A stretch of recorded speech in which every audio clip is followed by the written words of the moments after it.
Paskatās cilvēki, biju pie friziera, ielika ilgvīns. Paskatāt skaistu, vai nav smuku, uzreiz pēc cilvēka izskatās. Savādāk man komentāros rakstu, ko es tāds ērbs, lientai kamera neuzkrāsojusies, ne mate normāli, nu tagad ir daudzreiz labāk. Kaut kas uz to ģīmu arī jāuzliek, man jau īpaši nekas daudz nav, es nezinu, man ir šitāda grunta.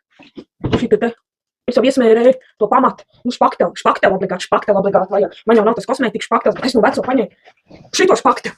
Es domāju, ka būs labs, ne? Viss tos tur neglītums nomaskēs. Būs baigi labi cilvēki šitas špaktels. Es būs tāds skaistu. Kas man vēl te ēns, es atcēns. Tāds bišķi sapelējuši, kaut kur ūdenī bijuši, uzķēlēsim, kādu krāsu paņemsim. Man nav otiņa, es tā kā no padomu laika. Šīs jau ietma, šīs būs labs. Pa pirkstiņiem, ka šis ir uzats laminētais kaut kas. Nu tiešām labāk uzreiz, ka šis man jau te mētais kaut vecs sūds. Kas tāds, šitā laika. Kaut ko nepareizi.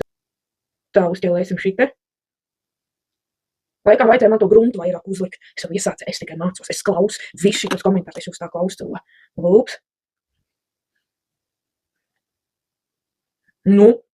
Bet tiešām ir labāk. Tā kā agrāk darīja, lūpeni arī vajag sārtumu. Kurš atcerās, es atceros, kā tā darīja mammas. Tiešām uzreiz es esmu skaistā. Kā jums cilvēki ir labāk? Man jau liekas, ka jā. Klausiet cilvēku tos komentārists.